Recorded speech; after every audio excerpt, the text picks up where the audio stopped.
L'actualité, c'est aussi la foule des grands jours sur les routes de France. C'est l'une des journées les plus chargées de l'année.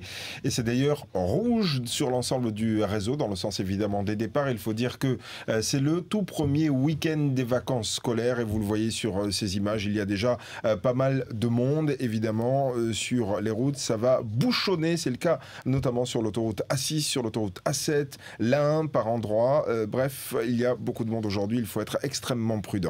On va faire un point précis, Rachid, avec Joël Kowalczyk. Bonjour, vous êtes en direct sur BFM TV. Vous faites partie du CRI Rhône-Alpes. Alors comment est la situation au moment où nous vous parlons ? Oui, bonjour. Tout d'abord, je ne suis pas au CRI Rhône-Alpes, je suis au CNIR à Rosny-sous-Bois. Mais bon, la journée effectivement est classée rouge. Nous avons à peu près actuellement environ 120 km de bouchons au niveau national, dont presque la moitié dans la vallée du Rhône.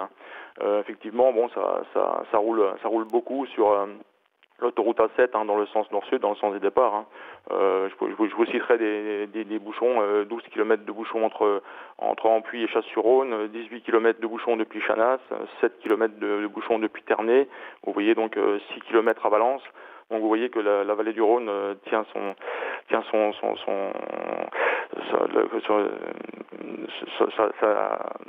Pardon.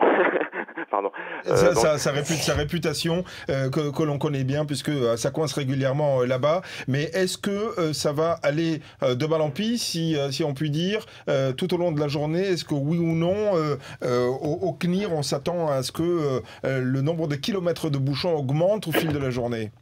Oui, effectivement, ça va aller de pire en pire. Disons, pour atteindre un pic aux environs de 13 heures. Je pense qu'on pourrait atteindre un pic cette année aux environs des 350 km de bouchons au niveau national. Donc et après l'après-midi, bon, ça va s'améliorer progressivement jusqu'à la soirée. Est-ce que vous avez des conseils à donner aux automobilistes coincés dans ces bouchons ?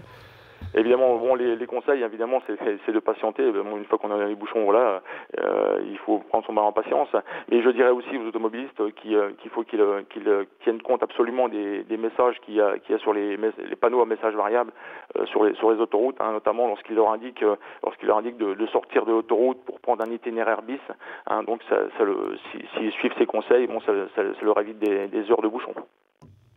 Voilà, et on conseille peut-être aussi aux personnes qui sont sur la route d'augmenter la durée de leur pause déjeuner, puisque vous le disiez, le pic des bouchons est probablement attendu aux alentours de 13 heures.